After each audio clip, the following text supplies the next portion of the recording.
వైశాఖ శుద్ధ సప్తమి సందర్భంగా మహానంది క్షేత్రంలో గంగా పుష్కరోత్సవం ఘనంగా జరిగింది. నంది తీర్థంలో ఆలయ కార్యనిర్వహణాధికారి ఎన్ శ్రీనివాసరెడ్డి ఆధ్వర్యంలో ముందుగా రాజగోపుర మండపంలో గణపతి పూజ పుణ్యాహవచనం నిర్వహించారు. గంగాదేవికి షోడశ ఉపచారాలతో ఆహ్వానం పలికిన అనంతరం లోపలి కోనేరులో పంచామృతాలు, పసుపు, కుంకుమ, గంధం, విభూతి, పన్నీరు, పుష్పాలతో అభిషేకాలు నిర్వహించి అలంకార హారతులు సమర్పించారు. ఈ సందర్భంగా భక్తులు గంగాదేవితో కలిసి సంకల్ప స్నానాలు చేసి లోక కళ్యాణం కోరుకున్నారు.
ఓం నమో మహానందేశ్వరాయ. మహానంది క్షేత్రంలో ఈరోజు వైశాఖ శుద్ధ సప్తమి సందర్భంగా గంగాదేవి మోక్షం కొరకు ఇక్కడ స్వయంగా మహానంది క్షేత్రంలోని నంది తీర్థంలో స్నానం చేస్తుందని చెప్పి మనకి పురాణ గాథ ఉన్నందువల్ల ప్రతి సంవత్సరం కూడా వైశాఖ సప్తమి రోజున గంగాదేవికి సాదరంగా స్వాగతం పలికి ఇక్కడ సంకల్ప స్నానం అనేటువంటిది చేయించడం జరుగుతుంది. అనంతరం భక్తులందరూ కూడా విశేషంగా ఈ రోజున ఈ పుష్కర స్నానం అనేటువంటిది ఆచరిస్తారు. ఆ సందర్భంగా ఈ రోజున ఆలయ కార్యనిర్వహణాధికారి శ్రీనివాసరెడ్డి గారి ఆధ్వర్యంలో ఉదయం ప్రత్యేకంగా గంగాదేవికి స్వాగతాది పూజలన్నీ కూడా చేసి విశేష అభిషేకాలు, హారతులు సమర్పించి అనంతరం భక్తులకు దర్శనాదులన్నీ కూడా ఏర్పాటు చేయడం జరిగింది. కావున ఈ రోజంతా కూడా కోనేరు సంపూర్ణంగా భక్తులకి అందుబాటులో పంచడానికి మా ఈవో గారు అన్ని చర్యలు కూడా తీసుకున్నారు. కాబట్టి భక్తులు ఈ యొక్క గంగా స్నాన సంకల్పం చేసుకొని పుష్కర స్నాన ఫలాన్ని పొందవలసిందిగా ప్రార్థన చేస్తున్నారు.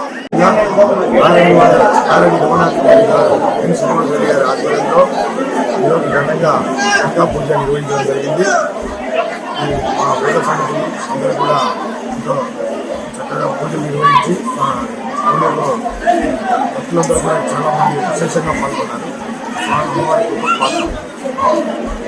వివిడి న్యూస్ టీవీని తక్షణమే సబ్స్క్రైబ్ చేసుకోండి.